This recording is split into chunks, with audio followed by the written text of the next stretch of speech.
Ici, Radio Clédou, c'est tout un monde entre vos oreilles. Radio Clédou, le journal, avec Sotelma Malitel. 13h à Bamako, 1 heure de plus à Issirou en République démocratique du Congo. Bonjour à toutes et à tous et bienvenue dans cette deuxième édition des Clédou Actualité. C'est désormais Abdoulaye Idrissa Maïga qui prend les rênes de la primature. Il a été nommé ce week-end à la place de Modibo Keïta. La passation des pouvoirs est en cours à l'instant où je vous parle à la primature. En République démocratique du Congo, divergence sur la nomination du nouveau chef du gouvernement Bruno Tshibala. Les chefs du mouvement d'opposition s'opposent pendant que les présidents de l'Union des libéraux démocrates estiment le contraire. On en parle dans l'actualité internationale, toujours dans la page internationale de ce journal. Le président égyptien a déclaré l'état d'urgence pour 3 mois après les attentats contre 2 églises coptes lors de la célébration des rameaux qui ont fait plus de 40 morts. On en parle dans l'actualité internationale. Je vous le disais, voici pour vous les sommaires. Arunaba est au microphone.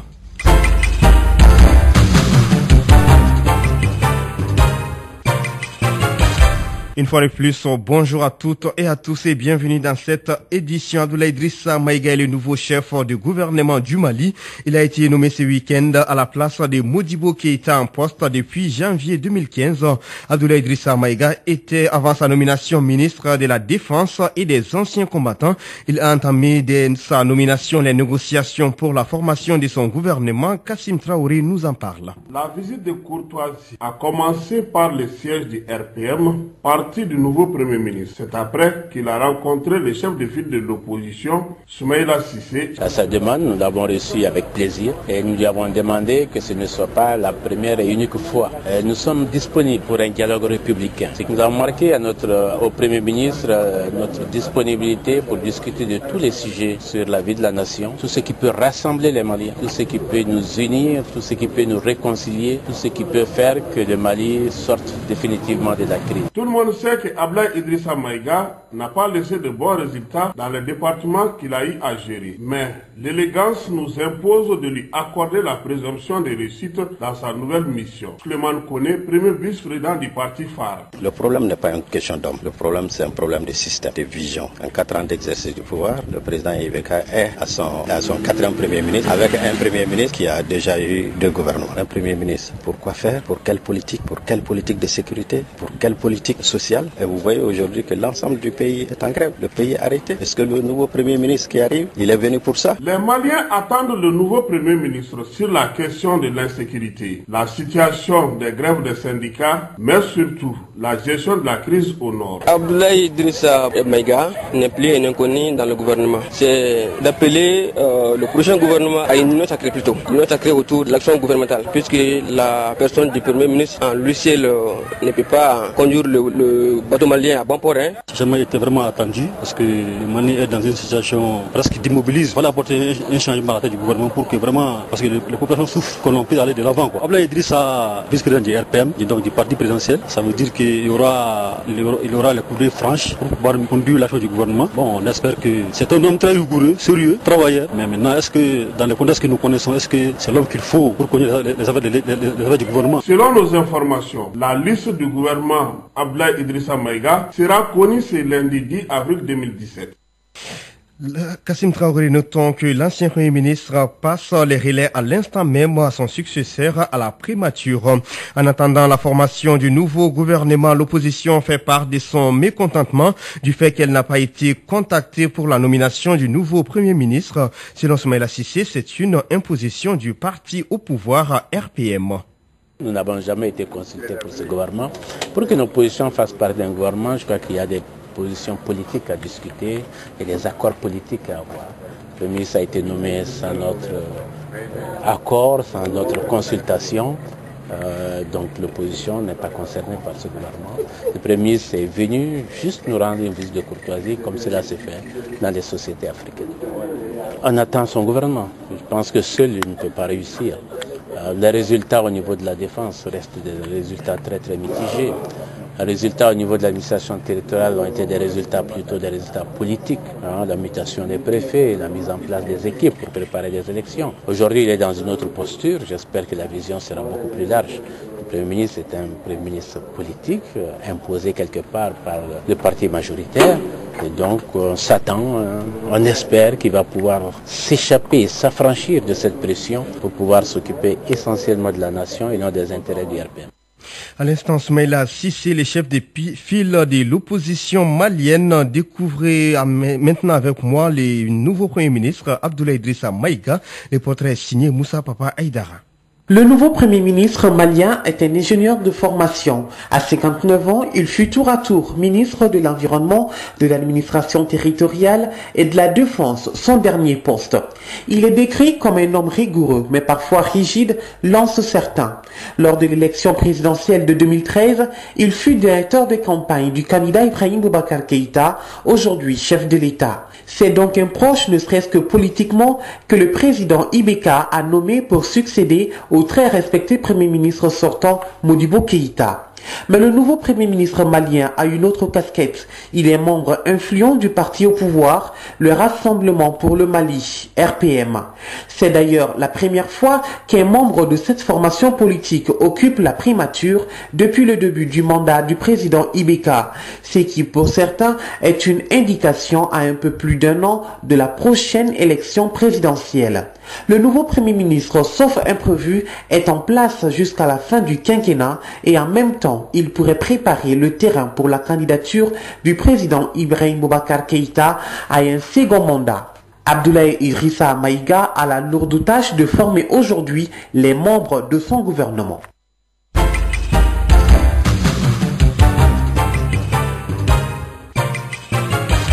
13h passées de 7 minutes, vous suivez Clédou Info, célébrer l'excellence au féminin à travers la distinction.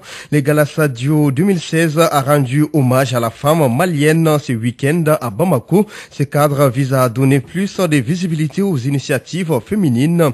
Il était initié par l'agence de communication Osmose Events en partenariat avec Sendif, la CAFO et l'USAID. Fanta Diakité compte rendu.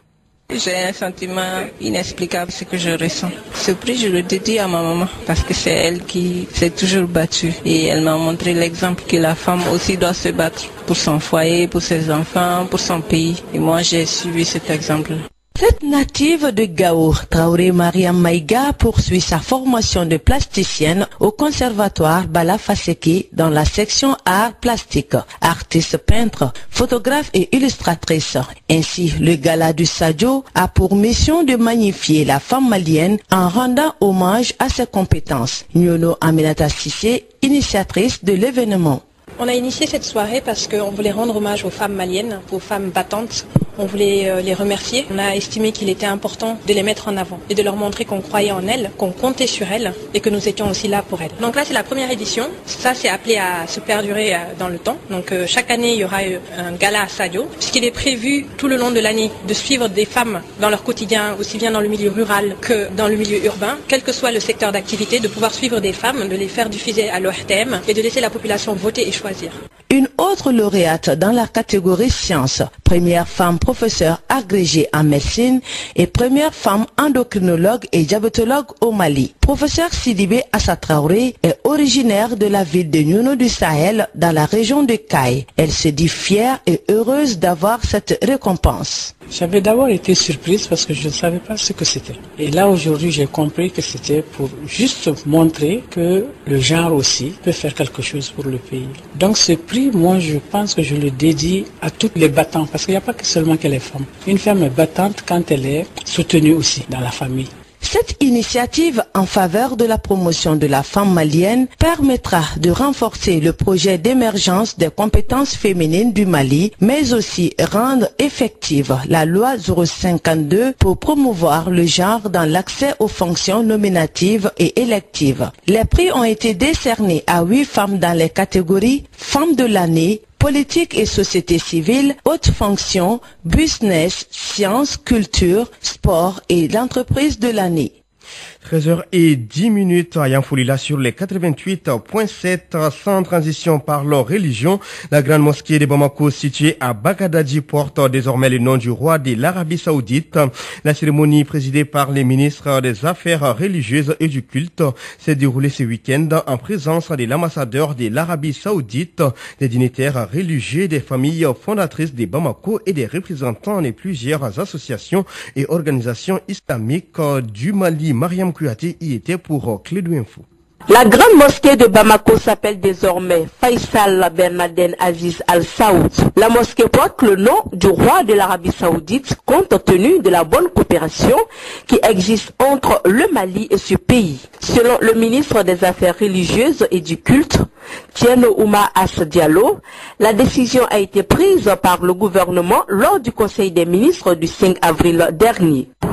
Aujourd'hui est un grand jour et nous, nation musulmane du Mali, rendons à l'Arabie Saoudite cette reconnaissance parce que c'est ça aussi le croyant, savoir et reconnaître le bienfait. Et c'est pourquoi le président de la République, El Hadji Ibrahima Boubacar, a donné son assentiment pour que cette mosquée porte le nom de roi Faisal Ben Abdelaziz Al Saoud. Et cela, c'est en Conseil des ministres. Donc, ce n'est pas en catimini. C'est pour dire toute notre fierté et confirmer toute la solennité et la sécularité des relations entre le Mali et l'Arabie Saoudite. Aujourd'hui, nous sommes là, en cette mosaïque arc-en-cialité de toute tendance, mais musulmans. Et donc, pour dire merci à Allah subhanahu. Le président du Haut Conseil islamique du Mali, Mahamoud Diko, a salué la cérémonie d'une très grande signification dans les rapports de deux grands pays musulmans que Dieu a rapprochés. L'ambassadeur de l'Arabie Saoudite, Massaoud Al-Arabi Al-Ali, a également félicité les plus hautes autorités du Mali pour cette marque de reconnaissance. Et à la fin de la cérémonie, les officiels ont procédé à la coupure du ruban symbolique, dévoilant ainsi la nouvelle plaque qui porte le nouveau nom de la grande mosquée de Bamako, baptisée Mosquée Faisal Bernadette Aziz Al Saoud.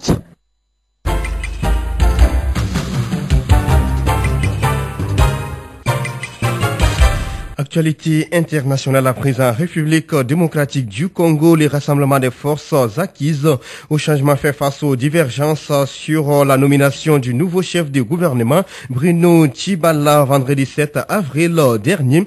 Le chef du mouvement d'opposition, Félix Tshisekedi, considère que cette nomination va à l'encontre de l'accord du 31 décembre quand le président de l'Union des libéraux démocrates, Raphaël Katebe Katoto, estime le contraire. La police a par ailleurs interdit la manifestation de l'opposition dans tous les pays. Quelques minutes seulement après l'annonce de cette fermeture, il s'agit en Égypte, l'État islamique a revendiqué hier les attentats contre deux églises coptes lors de la célébration des rameaux qui ont fait plus de 40 morts. Le président Al-Sisi a déclaré l'état d'urgence dans les pays pour 3 mois. Par ailleurs, l'Israël, qui célèbre toute cette semaine la Pâque juive, a fermé ce lundi matin les points de passage des tabacs qui marquent la frontière avec l'Égypte par crainte d'une attaque du groupe État islamique. L'alerte antimissile a retenti quelques minutes seulement après l'annonce de cette fermeture du point de passage des tabacs. La roquette qui a touché l'extrême sud de l'État hébreu dans la région d'Escol à la frontière avec l'Égypte à la bande de Gaza n'a pas fait de blessés et pour cause, elle a atterri dans un champ. Le 16 avril 2017, 60 millions d'électeurs turcs sont appelés à se prononcer pour ou contre le renforcement des pouvoirs de la présidence et de Recep Tayyip Erdogan. La campagne référendaire a été largement déséquilibrée en faveur du oui et c'est presque une campagne alternative qui a dû être menée par les partisans du non. En Turquie, la campagne qui se termine a en effet été très tendue. Certains meetings du non ont été annulés, d'autres ont été perturbés par des casseurs. Cette tension était également présente sur les réseaux sociaux. Le collectif guyanais qui pilote le mouvement social depuis bientôt 2 semaines durcit les tons face à Paris. À partir de ce lundi matin, les véhicules ne pourront plus passer les barrages érigés dans les villes, à l'exception des engins d'urgence. Olivier Goudot, porte-parole des 500 frères, prévient que pour se faire entendre, Paris, les collectifs va passer à une vitesse supérieure. L'État ne respecte pas les engagements, l'État ne respecte pas les Guyanais, a-t-il martelé ce dimanche soir. Enfin, les marchandises ne passeront plus également.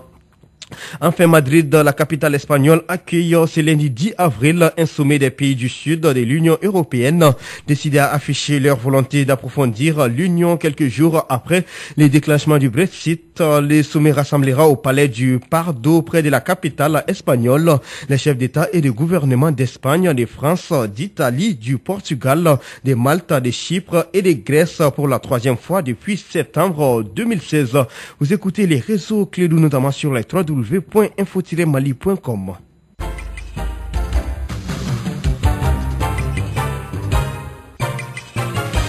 Sur les plans locaux, Koulouba, les palais du Mali, c'est le titre d'un nouvel ouvrage de l'architecte écrivain Sébastien Philippe. Ce sont des images qui retracent la vie au palais des différents présidents maliens, Modibo Keïta, Moussa Traoré, Alpha Oumar Konaré ou encore Amadou Toumani Touré. Le livre revient également sur l'attaque et les saccages du palais en 2012 ou encore sa rénovation. Écoutons l'auteur Sébastien Philippe au micro de Mahamadou Khan. Écoutez, je suis l'architecte qui a réhabilité le palais de Koulouba ces 2 dernières années. Donc comme j'avais écrit déjà des ouvrages sur Bamako et sur Ségou depuis 2009, eh bien c'était tout naturel d'écrire un livre sur l'histoire de ce palais. Eh bien c'est un livre déjà très illustré, donc les personnes qui aiment les images vont être ravies. À travers une riche iconographie, on découvre toute l'histoire du palais, depuis la construction en 1908 jusqu'au dernier projet de réhabilitation de ces dernières années. Cela vous a pris combien de temps, la réhabilitation? 2 ans. 2 ans. 2 ans de travaux. Et aujourd'hui tout est fin prêt? Oui, tout à fait. Le palais est prêt pour l'arrivée du président. À l'instant, Sébastien Philippe, architecte, écrivain, auteur du nouvel ouvrage de l'architecte écrivain sur Koulouba, des propos recueillis par Mahamadou Khan. Il est 13h passé de 17 minutes. Nous sommes au terme de cette édition, la deuxième des Clédou Actualité. Merci à vous de l'avoir suivi. Présentation Arunaba avec la complicité technique des Fatoufal. Retrouvez tout de suite les magazines des sports en langue nationale Bamana.